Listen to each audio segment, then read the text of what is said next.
जैसे जैसे आप आते जाएंगे लाइक शेयर भी करते जाएंगे। इन अ प्रोग्रेसिव क्लासरूम यानी एक प्रगतिशील कक्षा कक्ष में। अच्छा, प्रोग्रेसिव क्लासरूम, ये प्रोग्रेसिव एजुकेशन क्या है? तो प्रोग्रेसिव एजुकेशन को शुरू किया था, प्रगतिशील शिक्षा को जॉन डुई ने, जिनको जॉन डीवी कह देते हैं, शिकागो में अपनी वाइफ के साथ 1920s के अराउंड इन्होंने लैब स्कूल्स खोले थे, जिनको यूनिवर्सिटी एलिमेंट्री स्कूल्स भी कह दिया जाता है। ये क्वेश्चन आ चुका है कि प्रोग्रेसिव स्कूल्स को और क्या कहते हैं, तो लैब स्कूल्स कहते हैं, है ना, LAB लैब, लैब स्कूल को लैब स्कूल ही कहेंगे। ठीक, इसके अलावा यहाँ बच्चा एक्टिव रहता है, लर्निंग एक सोशल एक्टिविटी होती है, ग्रुप में सीखता है, प्रेजेंट लाइफ के लिए सीखता है ना, वर्तमान जीवन के लिए। ये सारी बातें, कोऑपरेशन, कोलैबोरेशन यानी ग्रुप्स में सीखना, सहयोगात्मक अधिगम, ये सब इसका हिस्सा है। बात सही है कि नहीं है? बिल्कुल सही है। चलिए समझते हैं कहानी क्या है। इन अ प्रोग्रेसिव क्लासरूम यानी प्रोग्रेसिव क्लासरूम क्या है? जहां बच्चा ही सेंटर में है और बच्चे एक्टिव हैं, लर्निंग बाय डूइंग, करके सीखने की भावना है वहां। आप लोग कह रहे हैं 92% लोग ए ऑप्शन, यानी children engage in purposeful activities that realise their potential, यानी बच्चे ऐसे उद्देश्यपूर्ण कामों में इन्वॉल्व होते हैं जिससे वो अपनी क्षमता को रियलाइज कर पाते हैं। भाई जब हम पैदा होते हैं हमें पहले से थोड़ी पता होता है हमें यही करना है। तो बच्चे अर्थपूर्ण गतिविधियों में, यानी जिस मीनिंगफुल क्या होगा, जो उनकी रियल लाइफ से जुड़ा हुआ हो, वास्तविक जीवन से, तो ऐसी एक्टिविटीज में इन्वॉल्व होंगे, संलग्न होंगे, जिससे वे अपनी क्षमता के अनुसार कार्य कर पाए। यानी जो उनके अंदर क्षमताएं छिपी हुई हैं वो निकल करके बाहर आए और एबिलिटी के अनुसार काम करेंगे तो वो एबिलिटी भी बढ़ेगी। एबिलिटी को क्या माना जाता है? इंक्रीमेंटल है, यानी बढ़ाई जा सकती है क्षमता यदि आप अपने ऊपर काम करें तो। आज 80 नंबर आ रहे हैं किसी के मॉक में, कल को वही 120 भी आ सकते हैं। इंक्रीमेंट संभव है एबिलिटी में, बशर्ते मेहनत की जाए, ठीक से सीखा जाए, ठीक तरीकों से सीखा जाए, ठीक टीचर से जोड़ा जाए, है ना। तारीफ कर दूंगी अपनी। बी ऑप्शन है teacher is eight the centre of all the teaching learning. Teacher को सेंटर में नहीं रखना, बच्चे को सेंटर में रखना है। किसको? बच्चे को सेंटर में रखना है। चाइल्ड सेंटर्ड का मतलब ही है चाइल्ड है सेंटर में, बच्चे के लिए है पूरी व्यवस्था जो है स्कूल की, ना कि स्कूल व्यवस्था के लिए बच्चा है। ठीक। सी ऑप्शन क्या है? Text book is the only source. Text book only source कभी नहीं हो सकता। ये बात मैं बहुत बार बहुत सालों से कहती आ रही हूं कि भाई text book is one of the resources, कई सारे संसाधनों में से, जिसमें से टीचर के एग्जाम्पल्स होंगे, बोर्ड है, और आजकल इंटरनेट है, बातचीत, इंटरेक्शन है, डिस्कशन है, डिबेट है, बहुत सारी टीचिंग लर्निंग मटेरियल हैं। उन टीचिंग लर्निंग मटेरियल्स में से एक सोर्स है आपका टेक्स्ट बुक। अंतिम सोर्स नहीं है, एकमात्र सोर्स नहीं है, गॉड नहीं है या सर्वोसर्वा नहीं है, ओनली सोर्स नहीं है, वन ऑफ द सोर्सेज है। तो संसाधनों में से एक संसाधन है, एकमात्र संसाधन नहीं हो सकता किताब जो है। Exams are at the centre of all teaching learning. ऐसे कई सारे लोग हैं जिन्होंने सीटेट क्लियर किया, अच्छे नंबर 136 इस तरह के भी नंबर लाए, एक किताब नहीं खरीदी थी। इस बार भी पॉलिसी का इंटरव्यू लिया और भी आप देखेंगे बुक ली ही नहीं थी अलग से। तो अगर टेक्स्ट बुक ही एकमात्र सोर्स होती तो फिर तो फेल हो जाते। Exams are at the centre of all teaching learning, possible ही नहीं है कि भैया सिर्फ एग्जाम ही है सेंटर में। तो एग्जाम के लिए नहीं, सीखने के लिए सीख रहे हैं। सेंटर में एग्जाम नहीं होंगे, लर्निंग होगी सेंटर में, बच्चा होगा सेंटर में। तो बच्चे अर्थपूर्ण गतिविधि में संलग्न होते हैं, दैट रियलाइजेस देयर पोटेंशियल, उससे उन्हें अपने पोटेंशियल का रियलाइजेशन होता है और वो जीवन में कुछ अच्छा कर पाते हैं। जिस तरफ उनका पोटेंशियल होता है वो, हमें हर एक बच्चे में पोटेंशियल है सीखने का, एबिलिटी टू लर्न, अभी शुरुआत में बात हुई थी, है ना।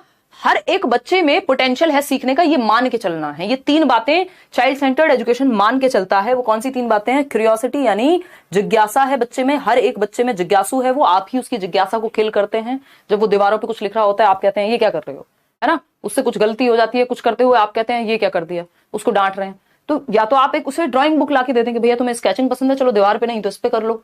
क्रिएटिव है by nature, ability to learn, हर किसी बच्चे में सीखने की क्षमता है, और सीखने की क्षमता यानी पोटेंशियल रियलाइज कर पाएगा। पोटेंशियल है बच्चे में, एक संभावना है हर एक बच्चे के अंदर छिपी हुई, वो आपको निखार करके उभार करके लेके आना है एज अ टीचर। तो A option is the right answer. जिम्मेदार सा महसूस हो रहा है आज पढ़ते हुए कि यार बड़ी जिम्मेदारी है टीचिंग, तो है, हम तो ऐसी मजाक मजाक में बस क्वेश्चन सॉल्व करने आए थे। चलिए खैर, ए ऑप्शन था ये। क्वेश्चन नंबर 2 पे जाएंगे। क्या कहता है भाई क्वेश्चन नंबर 2? क्वेश्चन नंबर 2 है, in order to promote construction of knowledge, यानी ज्ञान के सृजन के लिए, ज्ञान की रचना को प्रमोट करने के लिए, कि बच्चे नॉलेज को कंस्ट्रक्ट कर सके बाय लर्नर्स, यानी बच्चों के ही द्वारा, a school should promote dash pedagogies. Pedagogies क्या होती है? साइंस ऑफ टीचिंग या आर्ट ऑफ टीचिंग, यानी कौन से वो वेज होंगे जिसके थ्रू सिखाया जाएगा, उसको पेडागोजी कहा जाता है। बात सही है। शिक्षार्थियों द्वारा ज्ञान के निर्माण को बढ़ावा देने के लिए एक विद्यालय को डैश शिक्षण शास्त्रीय प्रविधियों को बढ़ावा देना चाहिए। बताइए कैसे शिक्षण शास्त्रीय प्रविधियां, यानी कौन सी टेक्निक्स, कौन से वेज को, कौन सी पेडागोजीज को। भाई जो आप कहते हैं भाई आपका टीचिंग स्टाइल बहुत प्यारा है, आप बहुत अच्छे से पढ़ाते हैं, ऐसा बहुत सारे लोग कहते हैं, तारीफ करते हैं, जुड़े हुए हैं आप लोग, समझ में आता है आपको, मतलब क्या हुआ, उस व्यक्ति की एक पेडागोजी है, उसका एक वे ऑफ टीचिंग है, वो आपको पसंद है। तो कैसा कंस्ट्रक्शन ऑफ नॉलेज हो, यानी बच्चे के शिक्षार्थियों द्वारा ज्ञान के निर्माण को बढ़ावा देने के लिए कि बच्चा खुद से ज्ञान का निर्माण कर सके। आपने उसको इतना क्यूरियस बना दिया, आज कोई क्वेश्चन पूछा वो घर जाके सर्च करेगा, 4 लोगों से पूछेगा, खुद से जानने की कोशिश करेगा, 4 किताबें खोलेगा। ये कहां होगा, जब बच्चे को सेंटर में रखा जाएगा, उसके इंटरेस्ट, उसके एप्टीट्यूड, उसके एटीट्यूड का ध्यान में रखा जाएगा कि उसकी रुचि किस चीज में है। तो चाइल्ड सेंट्रिक एजुकेशन यानी बाल केंद्रित शिक्षा वाली जो शिक्षण शास्त्रीय प्रविधियां हैं उनको सेंटर में रखिए, जहां बच्चा केंद्रित में हो। वैसी पेडागोजी, यानी मेरा जो भी वे होगा मैं बच्चों को ध्यान में रखूंगी कि आपको समझ में आए, आपकी एज के अकॉर्डिंग कौन सी एग्जांपल्स में मजा आएगा आपको, है ना। कैसे ब्रेकअप पैचअप का नाम लेते ही सारे लोगों की नींद खुल जाती है, ठीक है ना। इजी आते हैं इस टॉपिक के क्वेश्चन, लेकिन ये टॉपिक हर एक टॉपिक की जड़ में है कहीं ना कहीं, चाहे वो पियाजे-वाइगॉस्की हो यानी पूरा कंस्ट्रक्टिविज्म हो, चाहे वो इंडिविजुअल डिफरेंसेस हो, चाहे वो इंक्लूसिव एजुकेशन हो। मतलब ये एक ऐसा टॉपिक है जो सबसे इजी और सबसे इंपॉर्टेंट है, क्योंकि अगर आप इसको इनडायरेक्टली देखने लग जाए तो पूरा पेपर इसी के अराउंड दिखेगा आपको फिर पूरा, ठीक। डेवलपमेंट को छोड़ दें तो, क्योंकि डेवलपमेंट अपने आप में ही चाइल्ड सेंट्रिक है, वो डेवलपमेंट को ध्यान में रखते हुए चाइल्ड सेंट्रिक वेज हम पता कर रहे हैं। तो शिक्षक केंद्रित नहीं हो सकती पेडागोजीज, चाइल्ड सेंट्रिक होनी चाहिए। जो वेज हैं वो बच्चे को ध्यान में रख के बनाए जाने चाहिए, exam centric, text book centric नहीं, ठीक। आगे बढ़ेंगे। एक क्वेश्चन आता है कि कौन एक्टिव होता है, तो दोनों एक्टिव होते हैं, टीचर एंड बच्चा दोनों एक्टिव होते हैं, पैसिव नहीं हो सकते कभी भी। पैसिव वर्ड ही नेगेटिव है, निष्क्रिय है बच्चा। क्वेश्चन नंबर 3 देखेंगे और जवाब देंगे। थोड़ा सा स्लो चल रहे हैं, बट एक बीच में अभी गैप आया है, तो थोड़ा सा आपका वो फ्लो बनना या वो कॉन्सेप्ट क्लियर होना बहुत जरूरी है ना। वैसे भी कोशिश करते हैं कि ठीक से चीजें होती रहें। तुमको हंसने की क्या जरूरत है, आज निशा हमारे साथ है और बैठ के हंस रही हैं, फिर लोग कहते हैं आप निशा मैम का मजाक उड़ाते हो, और हमें तो बिल्कुल अच्छा नहीं लगता है। टीचर को ये बात थोड़ी ना शोभा देती है। एक आध दो लोग हैं ऐसे, अब बताओ उनको ट्रेडिशनल वे ऑफ टीचिंग चाहिए। हम यहाँ चाइल्ड सेंटर्ड बनाने की कोशिश कर रहे हैं कि हंसी मजाक के थ्रू जो है चीजें एक वो दोस्ती वाला माहौल बना रहे, वो खाली बर्तन ना समझा जाए सामने बैठे हुए लोगों को। देखिए बताइए, डी ऑप्शन कह रहे हैं 84% लोग। Which of the following contribute to effective, हरकतें ऐसी हैं इनकी मजाक ना उड़ाएं, क्या करें। Contribute to effective and meaningful learning. Meaningful learning यानी अर्थपूर्ण अधिगम। अर्थपूर्ण कब होगी कोई चीज आपके लिए, तब होगी जब आपके जीवन से जोड़ दी जाएगी। वो बात आप कभी नहीं भूलते जो आपकी लाइफ से कनेक्टेड होती है, ठीक है। क्लियर है इतनी बात। ये राहुल को दे आओ एक बार, वो स्विगी से फोन आ रहा है, कुछ ग्रोसरी होगी, फोन पे बात करते हुए चली जाओ एक बार। हाँ देखिएगा एक बार, वो ले लेगा वहां से ना। तो डी ऑप्शन कह रहे हैं 84% लोग। स्टैंडर्डाइज्ड करिकुलम यानी मीनिंगफुल लर्निंग कब होगी, और इफेक्टिव यानी प्रभावशाली, जो प्रभावी हो, जिसको वो भूले ना और जिसको याद रखने की जरूरत भी ना पड़े। क्या कह रहे हो, प्यार जैसी बात हो रही है। देखिए तो बेसिकली इफेक्टिव मतलब प्रभावी, जो उसके जीवन में प्रभाव डाले और जिसका कोई मीनिंग हो उसके लिए, यानी बच्चे के जीवन से जुड़ी हुई होनी चाहिए। स्टैंडर्डाइज्ड करिकुलम बस सुनने में अच्छा लगता है, ये एकदम गलत तरीका है। स्टैंडर्डाइज का मतलब है सबके लिए एक, यानी वन साइज फिट्स ऑल, मतलब एक साइज सबको फिट कर जाएगा, मतलब एक डंडे से सबको हाँक रहे हैं आप। Don't beat everyone with the same stick, ये हम बहुत बार डिस्कस करते हैं ना। तो सबके लिए एक मेथड काम का नहीं हो सकता, क्योंकि बच्चों में इंडिविजुअल डिफरेंसेस हैं, व्यक्तिगत विभिन्नताएं हैं, सारे बच्चे एक तरीके से ही सीखेंगे, गलत बात है। स्टैंडर्डाइज्ड करिकुलम ना होकर के डिफरेंशिएटेड वेज होने चाहिए या एनरिच्ड करिकुलम होना चाहिए। बात सही है कि नहीं है, बताइए फटाफट से, बात सही है या नहीं है। देखिए एग्जाम सेंट्रिक अप्रोच तो सिर्फ एग्जाम को ध्यान में रखना है, मतलब नंबर पे फोकस है। इनफ्लेक्सिबल टाइम टेबल हो, टीचर हो, कुछ भी हो, पूरे एजुकेशन सिस्टम में फ्लेक्सिबल होना चाहिए। फ्लेक्सिबल मतलब लचीला। आपने सुना होगा ना, जो चीजें ज्यादा सख्त होती हैं टूट जाती हैं, वो पेड़ जो झुकते नहीं है टूट जाते हैं। तो फ्लेक्सिबिलिटी जरूरी है, टाइम के साथ चेंज होना जरूरी है, टीचर का भी, बच्चों का भी, सिस्टम का भी। ठीक है, क्लियर है, कोई दिक्कत परेशानी। हाँ एक्सप्लेनेशन में जादू है, बस नेहा ये जादू दिमाग में रख लोगे ना, बहुत सारे क्वेश्चन ऐसे ही सॉल्व हो जाएंगे। मना नहीं कर रही हूं, देख रहे हो, तारीफ। लर्नर सेंट्रिक पेडागोजी यानी अधिगमकर्ता केंद्रित शिक्षा शास्त्र। बिल्कुल आसान बात कि सबसे बेहतर मीनिंगफुल लर्निंग या इफेक्टिव लर्निंग कब होगी, जब बच्चे को ध्यान में रख करके आपके एग्जाम्पल्स वैसे होंगे जो बच्चे की लाइफ से कनेक्ट करें, आपके वेज वैसे होंगे जो उसको समझ पाए, जो उसके पोटेंशियल को निखार पाए। तो अधिगमकर्ता केंद्रित शिक्षा शास्त्र या लर्नर सेंट्रिक पेडागोजी होनी चाहिए एक व्यक्ति की। बात सही है या नहीं है, एकदम सही है। आगे बढ़ेंगे नेक्स्ट क्वेश्चन पे। होपफुली यहां तक कोई समस्या, दर्द, परेशानी कुछ नहीं होगा किसी को भी। क्वेश्चन नंबर 4 देखिए और जवाब दीजिए। विच of the following does not ensure child centred teaching learning, यानी कि निम्न में से कौन बाल केंद्रित शिक्षण के अनुरूप नहीं है, बताइए एक बार। रिकॉर्डेड भी मिलेगा या बस ऑनलाइन रहेगा? रिकॉर्डेड मिलेगा अंशिका। हमने इतनी बार सिलेबस पढ़ाए हैं आपको फ्री में, आज तक हटाए हैं कोई वीडियो? अब आप कहेंगे आप बिहार कैसे पहुंचे हैं? ऐसे ही आप लोग का प्यार है, बस सीख जाते हैं। देखिए क्या तुम सिखाई हो, तुमको खुद आती है भोजपुरी? देखिए समझिए, डी ऑप्शन देखिए, विच of the following does not ensure, यानी इंश्योर नहीं करता, पक्का नहीं करता child centred and teaching learning, child centred learning को या चाइल्ड सेंटर्ड टीचिंग लर्निंग को, मतलब बाल केंद्रित शिक्षण के अनुरूप नहीं है, यानी बच्चे को सेंटर में कहां नहीं रखा गया। नॉट लिखा हुआ है क्वेश्चन में जब नॉट लिखा हुआ होता है, नहीं लिखा हुआ होता है, या एक्सेप्ट लिखा हुआ हो, सिवाय जिसको हम कहते हैं, या फिर लीस्ट लिखा हुआ हो, समझ जाओ आपसे क्वेश्चन पेट पे बाण मारने वाला क्वेश्चन है। थोड़ा सा कंफ्यूज होंगे आप, इजी होगा बट कान खड़े करके पढ़ना है, थोड़ा सा ज्यादा ध्यान से। Safe and secure child friendly school environment होना चाहिए, ये तो चाइल्ड सेंटर्ड है, हमें पता करना है कौन सा नहीं है चाइल्ड सेंटर्ड। फियर फ्री होना चाहिए, जहां बच्चे को भय ना हो अपनी बात कहने से पहले, चाहे वो जवाब गलत ही क्यों ना हो, लेकिन वो अपने बात को एक्सप्रेस कर सके, अभिव्यक्त कर सके। सी ऑप्शन है practice of positive discipline in the classroom. अब कई लोगों ने ये भी टिक कर दिया होगा कि डिसिप्लिन है और डिसिप्लिन तो बुरी बात है, जबकि ऐसा यहां नहीं होना चाहिए था। Recognising students as passive recipients of knowledge, देखिए पीडी बोलते हैं इसको, पीडी बोले तो पॉजिटिव डिसिप्लिन। पॉजिटिव डिसिप्लिन क्या है कि आप जो पॉइंट्स ऑफ डिसिप्लिन है उसको आप पहले से बता देते हैं, यानी बच्चे को पता है। ये पेरेंटिंग स्टाइल में भी आप अपने घर में भी अपने बच्चों के साथ कर सकते हैं डील इस पॉजिटिव डिसिप्लिन के साथ, और स्कूल में टीचर भी इसको यूज कर सकते हैं। ये कैसा डिसिप्लिन है कि आप पहले से बता रहे हैं क्या चीजें डिजायरेबल हैं, किस व्यवहार को करने से क्या रिवॉर्ड या क्या सही रास्ता दिखेगा, और किस गलत व्यवहार के क्या कॉन्सिक्वेंसेस होंगे और सही व्यवहार के क्या कॉन्सिक्वेंसेस होंगे। कह देते हैं ना माँ बाप कई बार कि कोई बात नहीं बेटा, जो करना है करो, नहीं पढ़ रहे हो कोई बात नहीं, फोन में लग रहे हो, देखोगे अपने जीवन में खुद दुख पाओगे। क्या है ये जो ज्ञान की बात है, ये पॉजिटिव डिसिप्लिन को रिप्रेजेंट करती है। वो मारपीट नहीं रहे हैं आपको, लेकिन उन्होंने आपको क्लियरली बता दिया है कि जो भी काम आप कर रहे हैं उसका कॉन्सिक्वेंस क्या हो सकता है या उसके रिवॉर्ड्स क्या हो सकते हैं। सुबह 3 बजे पढ़ते हुए देखा, या आप मेहनत करते हैं, माँ बाप वो चीज देखते हैं, और फिर वो अगर कह रहे हैं कि बेटा तुम तो बहुत मेहनती हो, माय फादर यूज्ड टू से बेटा बहुत मेहनती है, तो अब ये मेहनती क्या हुआ, ये मेरे लिए पॉजिटिव डिसिप्लिन भी हो गया और पॉजिटिव पॉइंट भी हो गया, ठीक है ना, रीइंफोर्समेंट का काम करेगा फिर ये। Recognising students as passive recipients of knowledge कभी भी चाइल्ड सेंट्रिक नहीं हो सकता, यानी बच्चे को आपने पैसिव रेसिपिएंट मान लिया, यानी बस वो ज्ञान को भरेगा अपने अंदर, खाली बर्तन है, निष्क्रिय है, एक्टिव नहीं है, सो जाए नींद आ जाए क्लास में, कोई उससे पूछता भी नहीं है, बच्चे को इन्वॉल्व ही नहीं कर रहे आप।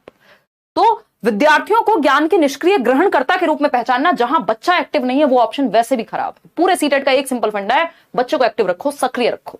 जहां बच्चा एक्टिव है, जितने ज्यादा सेंसेस इन्वॉल्व है उतना बढ़िया सीखेगा, ठीक। तो बाकी सब में बच्चा एक्टिव है और बच्चे की बेहतरी के लिए भी है, लेकिन बच्चे का पैसिव होना बिल्कुल भी सही बात नहीं होगी। तो D option is the right answer. Easy सा सवाल था, लड्डू क्वेश्चन, बट इनमें भी आप अटकते नजर आएंगे यदि थोड़ा सा लैंग्वेज को ट्वीक कर देंगे तो। क्वेश्चन नंबर 5 देखिए, to facilitate students learning a teacher should, यानी बच्चों के अधिगम को सुगम बनाने के लिए, फैसिलिटेट करना यानी सुविधाजनक बनाना, बेहतर करना। टीचर क्या है? फैसिलिटेटर है। आप सुगम बनाने के लिए, सुगम करता है आप एक तरह से बच्चे के लिए, ठीक है जी। तो पहला ऑप्शन है इग्नोर कर दीजिए प्रीवियस नॉलेज ऑफ स्टूडेंट्स, यानी बच्चे को जो भी पूर्व ज्ञान है उसको भेज दो तेल लेने, कि हमें नहीं पता, तुम्हें नहीं पता कुछ भी, हम तो मान के बैठे, तुम तो खाली बर्तन हो, तुम्हारा कोई प्रीवियस नॉलेज नहीं है। जबकि बच्चा स्कूल आने से पहले भी कुछ तो प्रीवियस नॉलेज लेके आया होगा, कुछ तो पता होगा दुनिया के बारे में, है। Not clarify syntax and structure, यानी बच्चे को क्लैरिफाई मत करो सिंटेक्स क्या होता है, कि कैसे कोई सेंटेंस बनता है, क्या स्ट्रक्चर होता है उसका। तो ये भी कोई बहुत पॉजिटिव बात नहीं हुई। यहां पे भी आपने, इससे फैसिलिटेट नहीं होगी, लर्निंग डिफिकल्ट बन जाएगी। Minimise generalisation and transfer of learning, यानी जो जनरलाइजेशन है, सामान्यकरण है, उसको मिनिमाइज कर दीजिए और ट्रांसफर ऑफ लर्निंग को क्या कर दीजिए? मिनिमाइज कर दीजिए। तो ट्रांसफर ऑफ लर्निंग को मिनिमाइज नहीं करना होता जनरली। फिर भी देख लेते हैं, avoid use of subject jargons, ये बात हम कह सकते हैं कि टीचर को विषय से संबंधित भारी भारी जो शब्द हैं, टेक्निकल वर्ड्स हैं, उनको अवॉइड करना चाहिए, इतनी बात पक्की है, ठीक है। इसमें अगर हम बात करते हैं minimise generalisation and transfer of learning, देखो जनरलाइजेशन कई बार आपको हेल्प भी देगा, कई बार आपको मिनिमाइज भी करना होता है कि एक रूल सबके लिए नहीं हो सकता। ये जनरलाइजेशन है कि यहां पे भी यही बात लागू हो रही है और दुनिया के हर कॉन्सेप्ट पे यही बात लागू होगी, ये जरूरी नहीं है। ट्रांसफर ऑफ लर्निंग कोई बुरी बात नहीं होती, ठीक। तो वो अपने आप में, इसका ऑफिशियल आंसर एक बार हमें देखना भी पड़ेगा, बट वो अपने आप में पूरी तरह से सत्य नहीं हो सकता। जो उसका सेकंड पार्ट है ऑप्शन का, वो नेगेटिवली हमें कहीं लेके जा रहा है, तो उससे बेटर ऑप्शन फिर हमारे पास डी ऑप्शन है। फिर भी मैं एक बार इसको ऑफिशियली चेक कर लूंगी, इस पे आप स्टार मार्क करके रखिएगा, इस दिन डिस्कस कर लेंगे। तो avoid use of subject jargons, technical words बहुत ज्यादा यूज नहीं करने होते, उससे बच्चे भ्रमित होते हैं। आगे बढ़ते हैं क्वेश्चन नंबर 6, क्योंकि पूछा क्या था क्वेश्चन ने पूछा था फैसिलिटेट करनी है लर्निंग आपको, तो फैसिलिटेट करनी है उसके लिए आप अवॉइड कर सकते हैं सब्जेक्ट जार्गन्स को भी। आगे बढ़ेंगे नेक्स्ट क्वेश्चन पे, क्वेश्चन नंबर है 6, बहुत ही आसान लड्डू सा क्वेश्चन है, 1 मिनट में आप जवाब दे देंगे। 1 मिनट भी क्यों लगेगा, 1 मिनट तो आपके पास वैसे ही पेपर में गोले भरने का समय भी इंक्लूड करें तब भी एक क्वेश्चन के लिए 1 मिनट है। गलती से मिस्टेक हो गया, बहुत बढ़िया मोहम्मद आसिफ, गलती से मिस्टेक हो गया, यही कहेंगे सीटेट वाले भी कि हमसे भी गलती से मिस्टेक हो गया, हो नहीं पाएगा इस बार है। ऐसी बातें कहूंगे मैं नेगेटिव, देखो एक बार नहीं कहूं, अच्छा ऐसा नहीं होगा, कोई बात नहीं, 1 नंबर के लिए ऐसा हो सकता है। देखिए लाइक शेयर करना आप लोग भूल जाते हैं और मैं कहना याद रखती हूँ। A teacher should be dash about his pedagogies, यानी एक टीचर को अपनी पेडागोजीज मतलब teaching methods, ways of teaching, science of teaching, art of teaching के साथ क्या करना चाहिए। एक अध्यापक को अपनी शिक्षण शास्त्र प्रविधियों के बारे में किस प्रकृति का होना चाहिए, यानी कैसा नेचर होना चाहिए, क्या थॉट होना चाहिए आपके टीचिंग मेथड्स को लेकर के आपके दिमाग में। रिजिड होना चाहिए, रिजिड का मतलब है दुनिया बदल गई आप नहीं बदले, तो आप नहीं बदले तो या तो दुनिया आपको छोड़ देगी, साइड कर देगी, या फिर आप अपनी ही दुनिया में फ्रस्ट्रेट होते रहेंगे क्योंकि आपके पास कोई होगा नहीं बात करने को भी, या समय के साथ आप नहीं बदले, फ्रिक्शन आएगा, कॉन्फ्लिक्ट होगा, झगड़े होंगे, द्वंद्व होगा, है ना। तो रिजिड होना किसी भी सेंस में बढ़िया बात नहीं है ना। कुछ कॉन्सेप्ट्स को लेके आप रिजिड हो सकते हैं जीवन में, बट रिजिडिटी अच्छी होती ही नहीं है, वो फ्लेक्सिबिलिटी वहां होनी चाहिए, ठीक। इनफ्लेक्सिबल का भी मतलब यही है कि आप में लचीलापन बिल्कुल नहीं है, आप इग्नोरेंट हैं तो और खराब बात है। आपके टीचिंग मेथड्स को लेकर के या आपकी जो टीचिंग पेडागोजी है वो फ्लेक्सिबल होनी चाहिए, यानी समय के साथ जो नए नए मेथड्स आ रहे हैं। अब जो लोग ये कहते हैं यार ऑनलाइन थोड़ी पढ़ाई होती है, आज की डेट में आप लोग फीस भरते रह गए 20-20 हजार 30-30 हजार और आप फ्री में भी सीटेट निकाल गए। सालों साल हमने फ्री डिस्कशन किया है, फिर धीरे धीरे लोगों को समझ आया नहीं यार ऑनलाइन भी होती है, फिर कोचिंग वालों को भी समझ आया अरे आ जाते हैं भाई ऑनलाइन ही आ जाते हैं, यहाँ भी हो जाती है पढ़ाई, तो है ना, उनको कुछ और देख के समझ आया। खैर, तो लचीला होना चाहिए आपकी पेडागोजी को, नए जो टीचिंग मेथड्स हैं, नए वेज हैं, इंटरनेट पे नए तरीके आ रहे हैं मान लीजिए, या फिर नए मेथड्स निकल करके आ रहे हैं, नई टीचिंग लर्निंग मटेरियल्स आ रहे हैं, उन सबको एक्सेप्ट करके अपने आप में बदलाव लाते रहना चाहिए। यानी टीचर को एक लाइफ लॉन्ग लर्नर होना चाहिए सबसे पहले, तो फ्लेक्सिबल होना चाहिए, चेंज लाने की क्षमता होनी चाहिए, सीखने की क्षमता होनी चाहिए। ये नहीं है जो आज से 10 साल पहले पढ़ा रहे थे वैसे ही आज पढ़ा रहे हैं, थोड़ा बहुत भी परिवर्तन नहीं है, तो फिर प्रॉब्लम की बात है। क्वेश्चन नंबर 7 देखिएगा, in a middle school classroom emphasis should be on creating an environment of. अब मिडिल स्कूल क्लासरूम हो, दुनिया का कोई क्लासरूम हो, हमें बच्चे को सेंटर में रखना है। कोऑपरेशन एंड कोलैबोरेशन, कंपटीशन को नहीं कोऑपरेशन को बढ़ावा देना है ना। कंपटीशन मतलब मारकाट, यानी कट थ्रोट कंपटीशन, यानी दूसरे को पीछे खींचना, ऐसी बात कंपटीशन में सिखाई जाती है जनरली। कंपटीशन एंड इंडिविजुअलिज्म, यानी सिर्फ अपना अपना देखो और कॉम्पीट करो। ड्रिल एंड मेमोराइजेशन, यानी बार बार 2 एकम 2 2 दूनी 4, ये होता है ड्रिल और रट्टा लगा रहे हैं बार बार, ये भी कोई पॉजिटिव तरीका नहीं है। फियर एंड स्ट्रेस तो अपने आप में नेगेटिव इमोशन है कि सिर्फ स्ट्रेस और फियर से, डंडे के डर से कई लोग पढ़ लेते थे, बट वो पॉजिटिव चीज नहीं है उनके जीवन के लिए, है ना। तो क्या है, सहयोगात्मक और सहकारात्मक, यानी कोऑपरेशन एंड कोलैबोरेशन, यानी बच्चे को आप कोऑपरेट करना सिखा रहे हैं, वो ग्रुप में सीखेगा, वो कोलैबोरेट करेगा। कोऑपरेशन क्या है, एक दूसरे को सहयोग कर रहे हैं। कोलैबोरेशन क्या है, सब मिलकर के कोई एक काम कर रहे हैं, ठीक है। कोलैबोरेशन में थोड़ी इंडिपेंडेंस ज्यादा होती है, कोऑपरेशन में एक दूसरे की सहायता ज्यादा होती है, दोनों ही अच्छी बातें, बच्चे एक्टिव होते हैं, ग्रुप में सीखते हैं। तो A option is the right answer over here. आगे बढ़ेंगे क्वेश्चन नंबर 8 पर, what should be the sequence of introduction of new concepts to children, यानी नए कॉन्सेप्ट को, नई अवधारणाओं का जब आप परिचय करा रहे हैं, क्लासरूम में कोई नया कॉन्सेप्ट सिखा रहे हैं, ऐसा तो होगा नहीं सारे कॉन्सेप्ट पुराने ही होंगे, उनसे काम चल जाएगा, नए नए कॉन्सेप्ट भी आपको सिखाने पड़ेंगे। तो किस सीक्वेंस में आप इंट्रोड्यूस कराएंगे किसी एक नए कॉन्सेप्ट को, अगर आपको पढ़ाना है तो कैसे पढ़ाएंगे। बच्चों को उसके बारे में कुछ पता ही नहीं है, मान लीजिए प्याजे पढ़ रहे हैं और आपको प्याजे के बारे में कुछ पता ही नहीं है, तो मैं आपसे बात करूंगी कि यार जब आप छोटे थे तो क्या कभी ऐसा हुआ था कि कोई खिलौना लाया और उसको देखने के चक्कर में, उसको समझने के चक्कर में, उसमें है क्या, वो जिज्ञासा के चक्कर में आपने वो खराब कर दिया हो। फिर आप कहेंगे हाँ हाँ एक बार ऐसा हुआ था, ऐसा मेरा बचपन में एक किस्सा था, फिर मुझे अपना कोई किस्सा याद आएगा, फिर आप बताएंगे। फिर हम बात करेंगे कि पियाजे है ना, वो ऐसे व्यक्ति हैं जो कहते हैं कि बच्चे लिटिल साइंटिस्ट हैं, नन्हे वैज्ञानिक हैं, छोटू से वैज्ञानिक हैं, जो कुछ ना कुछ उथल पुथल, खोजबीन, नई नई इन्वेंशंस, नई नई नवजात जो है नवाचार उनके अंदर होता है और कुछ ना कुछ नया करने की प्रक्रिया में रहते हैं। एक्टिव बिल्डर्स ऑफ नॉलेज हैं, सक्रिय निर्माता हैं ज्ञान के। फिर आपको आएगा समझ, हाँ हाँ ये तो पता है, ये तो पता है, मतलब लाइफ से जोड़ दिया आपके उस कॉन्सेप्ट को जो आप पहले से नहीं जानते थे, आपको जितना पहले से पता था उससे जोड़ दिया। भाई नींव के ऊपर बिल्डिंग बनती है ना, बिना नींव के थोड़ी बनती है। तो नींव क्या है आपके लिए? Previous knowledge. एक टीचर के लिए बच्चे के पास जो उसका पूर्व ज्ञान है दुनिया का, उससे जोड़ करके पढ़ाना। ठीक, तो what should be the sequence of introduction of new concepts to children? Global to local, यानी जो बाहर दुनिया में वैश्विक रूप से चल रहा हो वहां से शुरू करो और लोकल पे लेके आओ, स्थानीय। भाई पहले मुझे अपने आसपास आस पड़ोस का ज्यादा पता होगा या दुनिया में क्या चल रहा है पहले उसका पता होगा। तो आप लोकल टू ग्लोबल जाते हैं, यानी बच्चे के आसपास से, यानी उसके परिवेश से दुनिया की तरफ जाते हैं, नोन टू अननोन जाते हैं, ग्लोबल टू लोकल नहीं आते। अमेरिका तो तब पता होगा, बराबर में क्या चल रहा है वो तो पता नहीं है।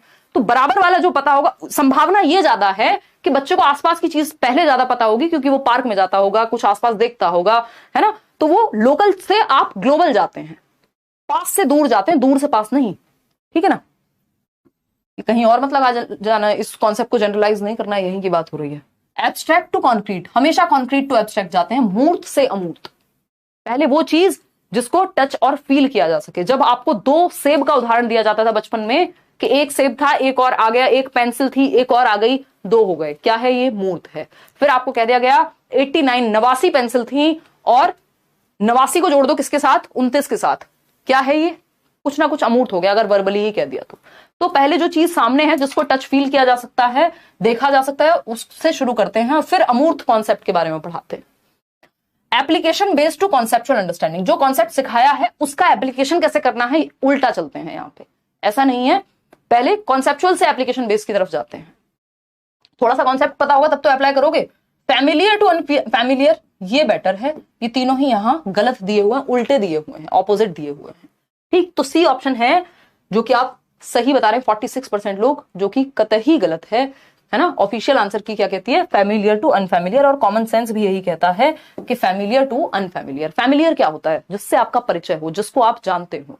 एक पार्टी में गए हैं, 500 लोग हैं, 500 लोगों में से आप 2 लोगों को जानते हैं या एक व्यक्ति को जानते हैं, आप पहले उसी के पास जाते हैं, चाहे कम ही जानते हो, लेकिन जिसको बाकी लोगों की अपेक्षा ज्यादा जानते हैं, वहां से शुरू करके फिर आप बाकी नए दोस्त बनाते हैं। एक उदाहरण हो सकता है। फैमिलियर टू अनफैमिलियर क्या है? जो आप जिससे परिचित हैं उससे अपरिचित की तरफ जाते हैं, जो नहीं जानते हैं।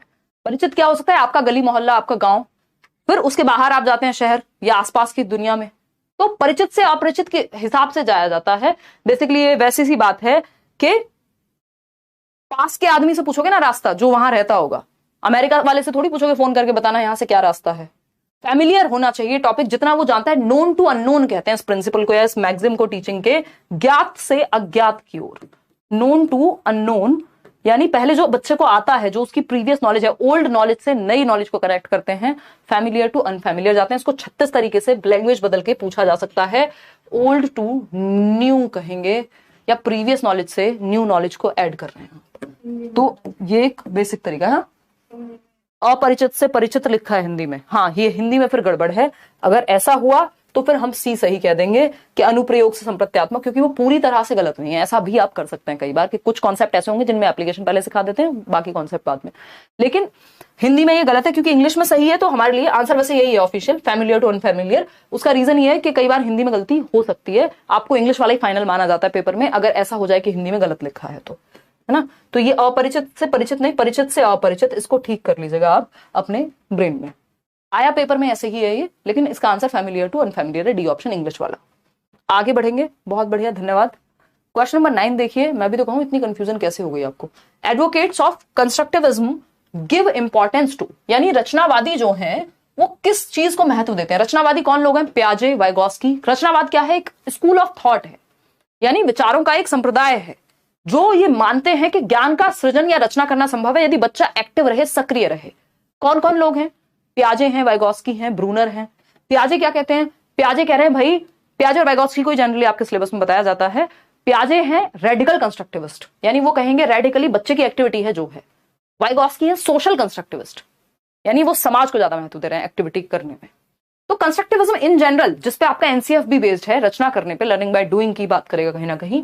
तो कंस्ट्रक्टिविज्म क्या, किस बात की वकालत करता है, समर्थन करता है ज्ञान के सृजन में?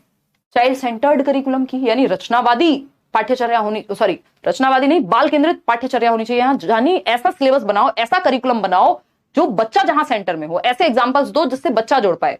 जैसे आप ईवीएस की या कोई भी बुक पढ़ेंगे, अगर एनसीईआरटी की 6, 7, 8 की एनसीईआरटी पढ़ रहे होंगे जो लोग एसएसटी के लिए, मैथ साइंस के लिए, वो भी ये रियलाइज कर रहे होंगे कि बच्चों की भाषा में लिखी हुई किताबें हैं, उदाहरण ऐसे हैं जो उनके जीवन से जुड़ सकें, यानी चाइल्ड सेंटर्ड करिकुलम है। उनकी एज अप्रोप्रिएट है, ऐसा नहीं है बच्चा 11 साल का आप उदाहरण दे रहे हो 25 साल के लेवल के।